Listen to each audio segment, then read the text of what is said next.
अपने आत्मदेव को जानने का ठान लो अच्छी तरह से। आत्मा व श्रोतव्यम, आत्मा सुनने योग्य है।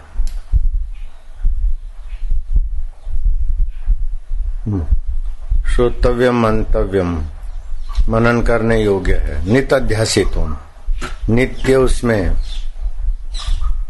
उसका चिंतन करके नित्य उसमें विश्राम पाओ। नित अध्यासितुम, ये ऐसा वो ऐसा, उसका सतबुद्धि महत्व बुद्धि शांत होकर आत्मारामी बन जाओगे। कितना भी गंगा नहा लो, यमुना नहा लो, धन इकट्ठा कर लो, बेईमानी कर लो, दुखों से जान नहीं छूटेगी। निर्दुख आत्मा को जान लो, बस चटाक से फटाक फायदा। वो आत्मा लाभान परम लाभम न विद्यते। तुकाराम ने कहा, जगत में सर्व प्रकारे सुखी कौन है, मनो तुम शोध नहीं पाए। दृष्टि ज्ञान में कृत्वा, कोई कुछ भी बोलता है तो स्थूल शरीर को बोलता है, स्थूल शरीर तो मैं हूं नहीं। और ये हमारा पुण्य है कि कहीं न कहीं खटपट होती है, नहीं तो आसक्ति में समय बर्बाद हो जाए। पति पत्नी एक दूसरे में खूब प्रेम से रहें तो आसक्ति में समय बर्बाद हो जाए। धन वैभव रहे तो भी भोग में समय बर्बाद हो जाए। तंदुरुस्ती रहे तो विकार में समय बर्बाद हो जाए। कुछ न कुछ विघ्न बाधा आता है तो अच्छा है कि हम जगत की सत्यता आसक्ति से पार होने में थोड़ी यात्रा भी कर लेते हैं। कोई भीख मंगवाने वाला नहीं, कोई भीख मांगने वाला नहीं। अशांत उद्विग्न व्यक्ति को अपने तरफ से क्षमा करके खम खम खम खम खम खम जब करे तो उसको शांति भी मिलती है और विचार भी बदल जाते हैं। लेकिन वो विचार बदले, शांति मिली, फिर क्या? आत्मलाभ नहीं हुआ तो अधूरा रहेगा जीवन। सत्संग के द्वारा असली बात समझ लिया, गए दुख। राग द्वेष और दुख क्यों होते हैं? कि असली बात समझते नहीं, तो नकली शरीर को मैं मानते। जब शरीर सदा नहीं है तो शरीर के द्वारा किसी ने कुछ बोल दिया तो वो भी सदा नहीं है, लेकिन वो चिंतन रहता है तो मन में दुख आ जाता है। दुख आना समझ की कमी है। ज्ञान दृष्टि से तो दुख खोजो तो है ही नहीं। कोई कैसा भी व्यवहार करे दुख हो ही नहीं सकता। तो कोई कैसा भी खुशामद करे सुख हो नहीं सकता। सुख दुख मन की वृत्तियां हैं, उसको जानने वाला जो कहते हैं हम ऐसा सागर। ये विठल का दर्शन है, ये गुरु दर्शन है, पांडुरंग दर्शन है।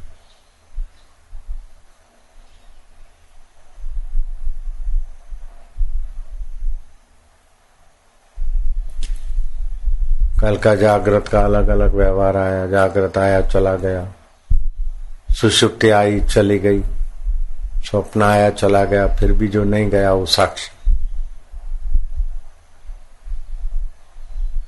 तो वे साक्षी खाली एक के कैसे? अरे एक शरीर को मैं मानते हैं, अविद्या का आसरा लेते, तभी बोलते हैं हम इसी के साक्षी। तो वही का वही साक्षी सब में है।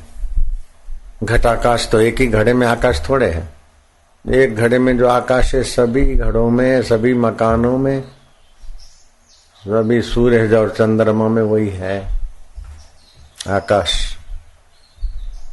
विभु व्याप्त सर्वत्र सर्वे इंद्रियाणाम सदा में समत्वम न मुक्ति न बंध चिदानंद रूप शिवो हम शिवो।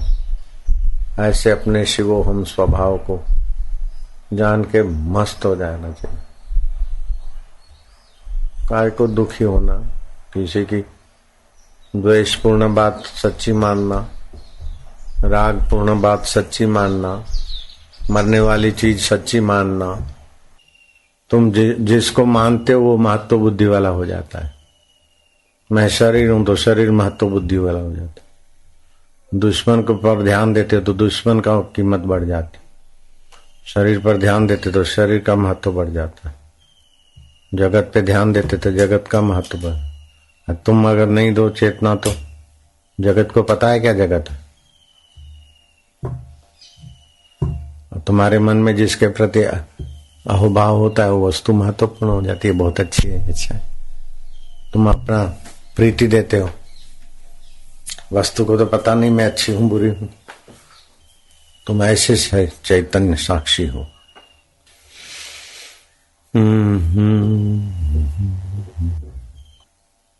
तुम्हारी सत्ता से ही सब दिखता है,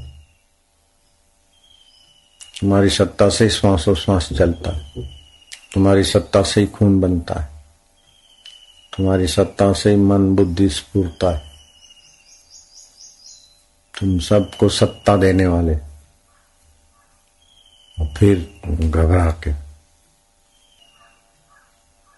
श्वास अंदर जाए तो सो, बाहर आए तो हम, जीभ तालू में लगा दिया, योनि को सकोड़ लिया, सो हम, मैं वही हूं सत्ता देने वाला साक्षी चैतन्य, दुख सुख का साक्षी, जन्म मृत्यु से परे, सो हम। बस गुरु तत्व का साक्षात्कार हो तो गुरु से मिलने का तरीका यही है, एकत्व गुरु का आत्मा के साथ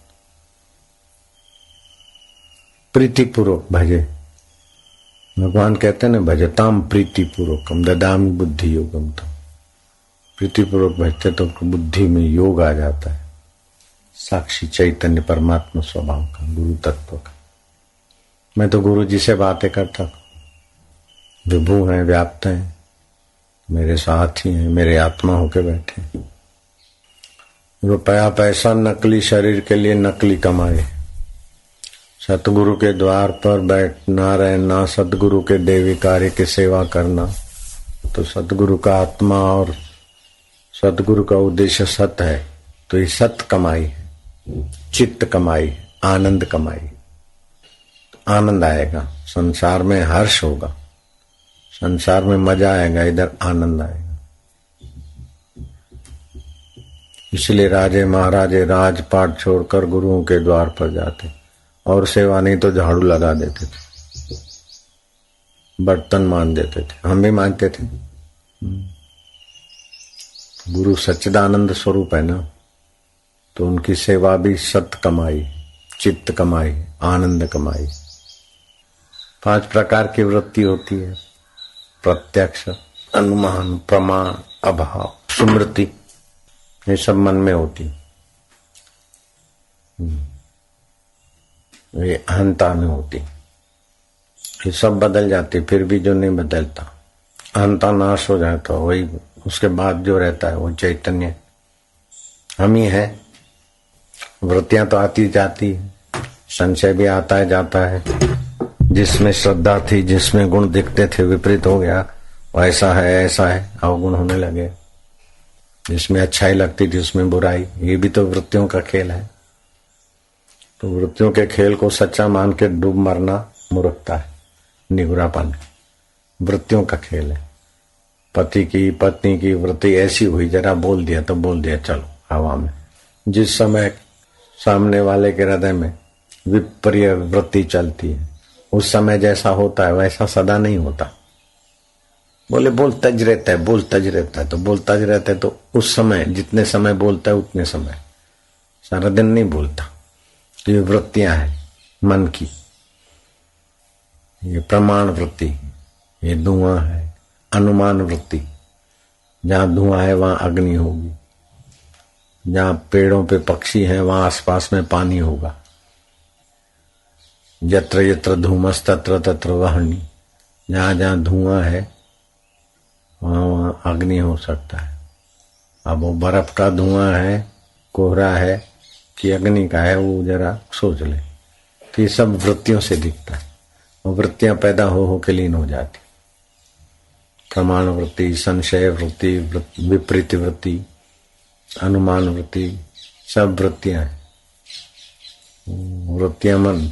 वृत्तियां उठती, विलय हो जाती, उसी वृत्तियों को अपने में आरोप कर लेता है, मैं तो ऐसा हूं, मैं तो वैसा हूं, मैं तो वैसा हूं। अरे तू सबका बाप है। जैसी तरंग उठे समुद्र बोले मैं ऐसा हूं ऐसा हूं, अरे तू तो सबका आधार है, सारी वृत्तियों को जानने वाला तू है। भाव की, प्रेम की वृत्ति उठी उसको भी तू जानता है, नफरत की वृत्ति उठी उसको भी तू जानता है। साक्षी केवल निर्गुण से। निर्गुण रोटी सबसे मोटी। निर्गुण का मतलब क्या है? कोई गौण नहीं। जैसे राजा होता है उसके साथ मंत्री है तो राजा की बराबरी का नहीं, गौण है। मंत्री का सेवक है, मंत्री का सचिव है, सचिव का असिस्टेंट है, चपरासी है, अंगरक्षक है, सब गौण है। लेकिन वो परमात्मा निर्गुण है, उसके पास कोई गौण नहीं, कोई बड़ा नहीं, अपने आप में जो कहते हो, और साक्षी है, निर्गुण। उसको जान के सुखी हो जा, बस साक्षात्कार हो जाए, पूर्ण हो जाए। अच्छा हुआ तो हर्ष की वृत्ति पैदा हुई, अच्छा नहीं लगा तो दुख की वृत्ति पैदा हुई। अब दुख की वृत्ति पैदा हुई तो उसमें दुखी होना ना होना अपने हाथ की बात है। दुख की वृत्ति पैदा हुई, बार बार याद करके दुखी होते रहते हैं।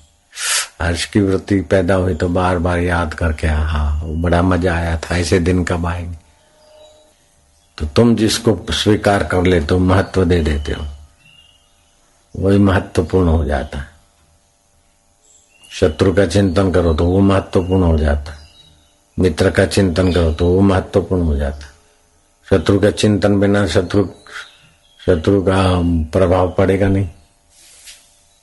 किसी ने बुरी बात कही और आपने महत्व दिया तो वो दुख देता है, वो महत्वपूर्ण हो गई दुख देने को। तो तुम्हारा साक्षी चैतन्य इतना महान है, जिसको भी छू दे, जिसको भी स्वीकार कर ले, वो महत्वपूर्ण हो जाता है। दुख भी महत्वपूर्ण हो जाता है। बीमारी है, बार बार मेरे को बीमारी है, नींद नहीं आती, मेरे को नींद नहीं आती, नींद नहीं आती, तो अनिद्रा भी महत्वपूर्ण हो जाती, परेशान करती। उपेक्षा कर दो तो कुछ भी नहीं। उपेक्षा करने बैठेंगे तभी भी महत्व होगा। तो साक्षी को सतबुद्धि से मान ले, चित बुद्धि से मान ले, तो बाकी का सब धीरे धीरे बाधित हो जाएगा। जैसे रस्सी है, मन में आएगा अरे ये सांप है, तो सांप को महत्व दिया तो डराएगी। फिर संशय हुआ, संशय वृत्ति हुई, अरे तो बारिश में धरती फटी हुई। फिर आया कि नहीं किसी आदमी ने पेशाब किया होगा, वही रेला है। फिर आया कि नहीं ये तो जंगल है, तो ऐसी टेढ़ी मेढ़ी लकड़ी है। तो जिस बात को बात महत्व दो वो रस्सी ऐसी दिखेगी, सांप दिखेगी, क्या क्या दिखेगा। जैसा तुम अपना संशय वाली वृत्ति करो, जैसे भाव वाली वृत्ति करो, ऐसे दिखेगा ना। है तो ठूठा, अरे ये तो चोर खड़ा है, डकैत है, जंगल में खड़ा है, शिकार के लिए फंसाएगा, तो आप कांपने लगेंगे। दूसरा आदमी देखता है कि अरे देखो गिरनार का जंगल में ऐसे साधु खड़े खड़े तप करते, उसने मन ही मन प्रणाम किया, जय हो खड़ेश्वरी महाराज, आनंद आनंद हुआ। वो डर के भागा, वो आनंदित होकर गया। तीसरा आदमी ने देखा कि चोर इतना चुप कैसे बैठे और वो खड़ेश्वरी इधर कैसे तप करेगा। नजीक गए, बैटरी मारी तो देखा तो ठूंठा है। तो सारा वृत्ति का खेल है ना।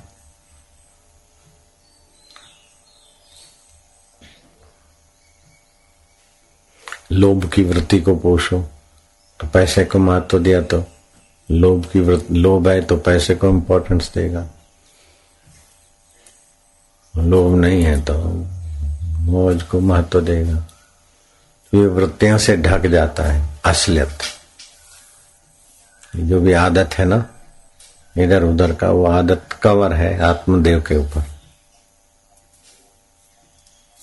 जैसे हीरे कवर से ढका है हीरा, तो उसकी चमक नहीं दिखती, ऐसे अपनी मान्यताओं से आत्मदेव को हम ढक देते। बाकी तो आत्मा ही आत्मा है। भगवान को भी महत्व देंगे, ये कृष्ण भगवान तो अपने लिए वो है, मुसलमान के लिए कुछ भी नहीं कृष्ण भगवान, हिंदू के लिए अल्लाह कुछ भी नहीं, मस्जिद मुजाहिर कुछ भी नहीं। हिंदू ने महत्व नहीं दिया तो कुछ भी नहीं, मुसलमान ने मंदिर को महत्व नहीं दिया तो उसके लिए कुछ भी नहीं।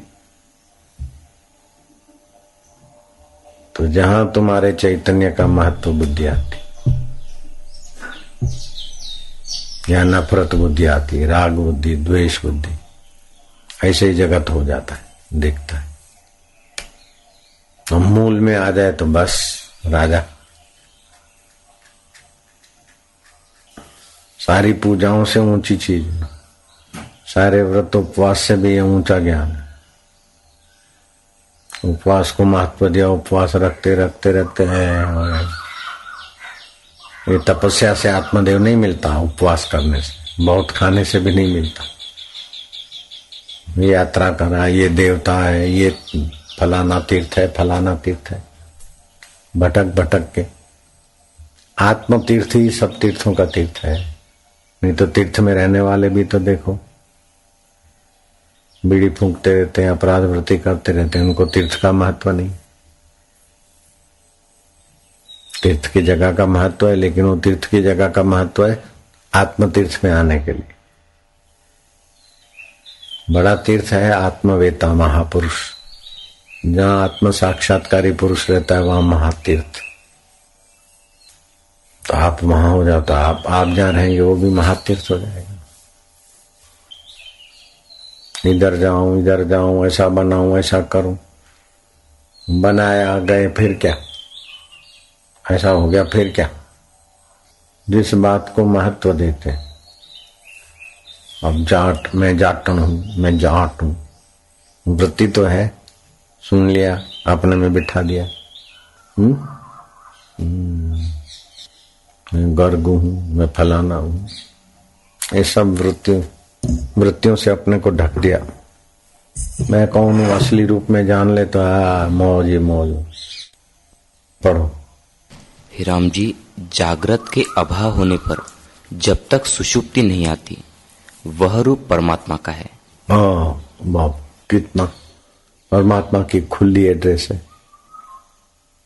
जागृत की अवस्था है और गहरी नींद नहीं आई, निसंकल्प रूप परमात्मा का।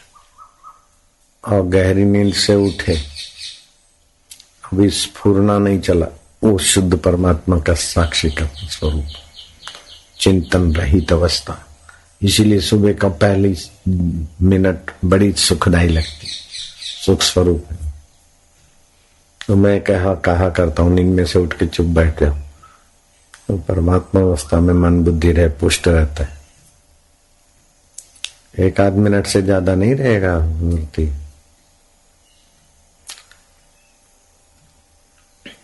जागृत नहीं है और गहरी नींद भी नहीं है,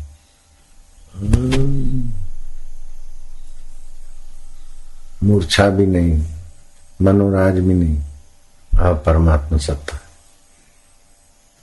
बड़ी सूक्ष्म है, इसीलिए पकड़ में नहीं आता। पकड़ने बैठे तो और दूर हो जाए, इसलिए उसका ओमकार का उच्चारण करें, और माँ के बीच वही परमात्मा अवस्था में रहेगा उतनी देर अनजाने में।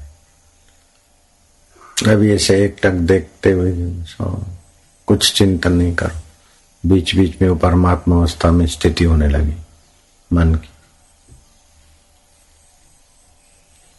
ऐसा नहीं कोई आएगा होगा, नहीं, कोई संकल्प नहीं, कोई विकल्प नहीं, तुम चुप शांत।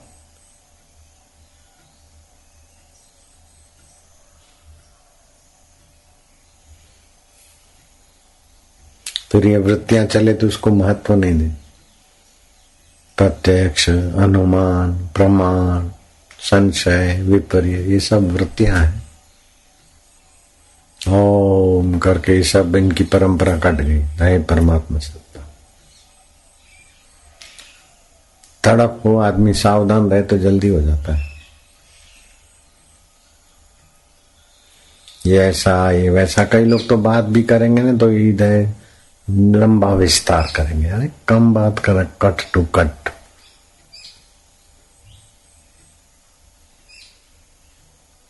इसलिए तपस्या है। ब्रह्म ज्ञान का सत्संग सुनना सारी तपस्याओं का बाप है, सारी साधनाओं के बाप का बाप है ना।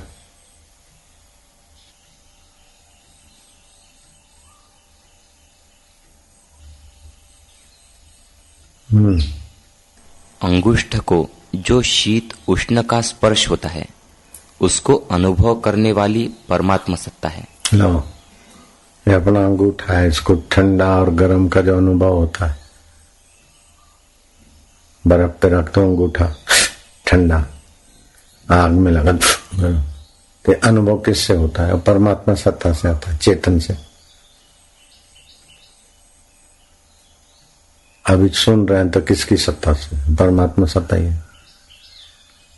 बापू बैठे हैं कि नहीं बैठे, दिखता है किसकी सत्ता से? वही चैतन्य की सत्ता से। इतना सरल है, इतना हाजरा हजूर है। दूर है, वैकुंठ में है, ईसा भगवान है, मूसा भगवान है, कृष्ण भगवान है, राम भगवान है। अरे उन्होंने उसमें स्थिति किया था तो भगवान, आप वही भगवान आपका आत्मा है भी। कई बार कृष्ण आ गए, ईसा मूसा कई आ गए धरती पे, कईयों के होता प्रागट्य हुआ, विलय हुए, फिर भी जो ज्यों करते है वो परम सत्य स्वरूप अभी भी सबका आत्मा होके बैठा। नारायण हरि नारायण हरि। न दूरे न दुर्लभ है, वो दूर भी नहीं दुर्लभ भी नहीं, दूर है। जिसकी सत्ता से देखते हो वो दूर है, जिसकी सत्ता से सुनते हो वो दूर है, जिसकी सत्ता से मन सोचता है वो दूर है। सोचना सुनना चला जाता फिर भी वो रहता है।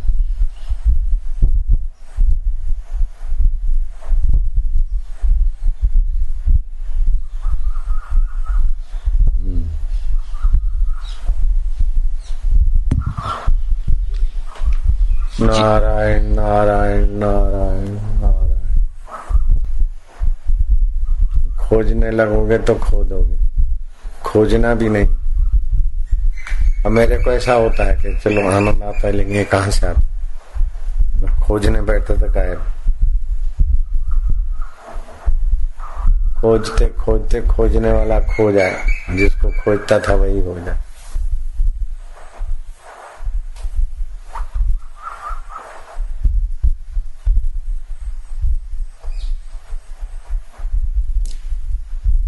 नारायण नारायण हरि हरि हरि हरि। ईश्वर प्राप्ति की तरफ बढ़ा दो, विकारों से अपने को बचाओ। संसार का विकार भोगने की वृत्ति आई तो गिरेगा, ईश्वर प्राप्ति का अधिकारी नहीं है। 5 विकार हैं। शब्द का विकार, बढ़िया सुनो, गाने बजाना, तो आत्मविश्रांति से दूर हो जाएगा। सुंदर सुंदर देखो, स्पर्श करें, पति पत्नी, ये सब गिरने की चीजें, ये पतन का रास्ता। काम बेकार तो वो एकदम शीघ्र पतन कराता है। काम, क्रोध, लोभ, मोह, मद, मात्सर्य, ये सब वृत्तियां हैं।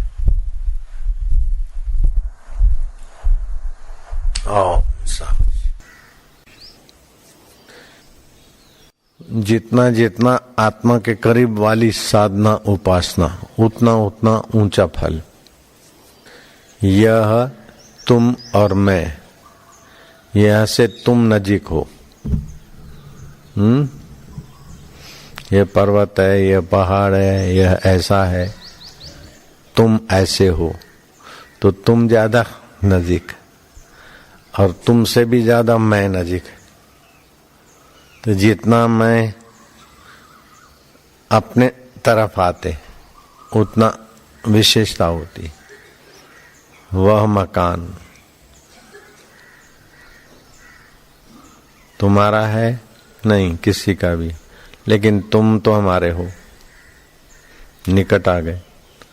अब मैं अपने आप का हूं, तो कहने के बिना ही हूं।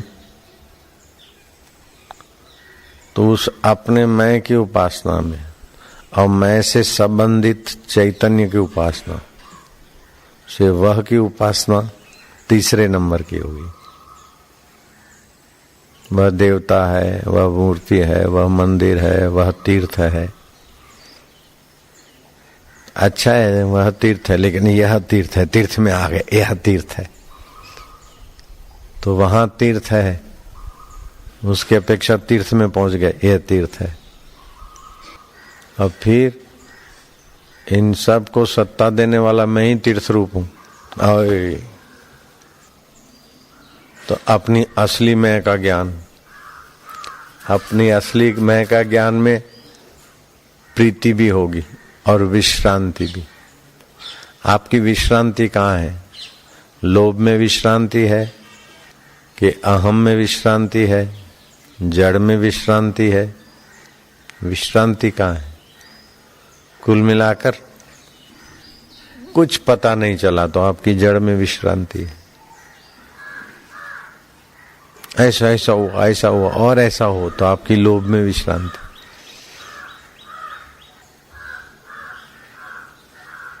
चेतन में विश्रांति हुई, इधर उधर के फुरने सब ओम करके शांत हो गए, चित्त शांति, आनंद का अनुभव हो रहा है, तो चेतन में विश्रांति। आनंद का अनुभव करने वाले तुम कौन और आनंद क्या, इसको खोलोगे तो अपने आप में विश्रांति। ये हो गई पूर्णता। मैं पहले दुखी था, अभी सुखी हूं। पहले मैंने कई जन्म पाए, अभी मेरे मुक्त हो गया, तो अभी कच्चे हूं। तुम्हारा जो असली स्वरूप है उसने कभी जन्म पाया नहीं था, पाया नहीं है, पाएगा नहीं। और मैं मुक्त हूं, ये सब बंधन में है। मैं श्रेष्ठ हूं, ये सब तुच्छ है। तो अभी तुमने अपने को सर्व रूप में जाना नहीं। इससे बड़ी सूक्ष्म, मैं कहीं भी कोई साधु संत होता है तो चला जाता हूं, देखता हूं कैसी स्थिति में। तो अच्छी अच्छी स्थिति है, लेकिन पूर्णता अलग बात है। मौन रखते हैं, जप करते हैं, मानसिक स्थिति है सुमरण की, लेकिन अभी सुमरण करने वाला है, अपने स्वरूप में विश्रांति पाना तो अलग बात है। तो अष्टावक्र कहते हैं अधुना सुखी भव, अब भी अभी सुखी हो जाओ, अपने को पूर्ण रूप से जानकर, मुक्त रूप से जानकर। पति ने ऐसा कहा, पति ने ऐसा करा, इसने ऐसा करा, उसने ऐसा करा, ये सब जैसे स्वप्न में फुरफुरता ऐसे ही है। इसको महत्व नहीं दो। अभी इधर जाके सुखी होऊंगा तो देश विशेष है, इतने समय के बाद सुखी होऊंगा तो काल की विशेषता है, ये पाकर सुखी होऊंगा तो वस्तु की विशेषता है। अभी मैं सुख स्वरूप हूं, शांत स्वरूप, है ज्ञान की विशेषता, है पूर्णता है। मकान बिकेगा तब जरा आराम से भजन करूंगा, तो ये बंधन की वृत्ति, इसलिए बोले गुरु की आज्ञा। हम दाढ़ी मूछ मुड़ाते तो गुरु जी से आज्ञा मांगते थे। हम समर्पित हो गए तो तन मन धन गुरु का है, तो ये दाढ़ी मूछ हमारे बाप की तो नहीं है, तो बाल बढ़ जाते थे। तो इसकी छटाई कराएं या मुंडन करें, वो बापूजी की आज्ञा आती तब करते थे। तो ऐसा तो लगता है कि पराधीनता है, बाप बेटे की पराधीनता नहीं चाहता, गुरु शिष्य की भी पराधीनता नहीं चाहता भीतर से। लेकिन ये पराधीनता नहीं है, ये परम स्वाधीनता है। इंद्रियों की पराधीनता, मन की पराधीनता, कल्पनाओं की पराधीनता, वासनाओं की पराधीनता से गुरु जी की पराधीनता दिखती है, लेकिन ये पराधीनता नहीं, परम स्वाधीनता है।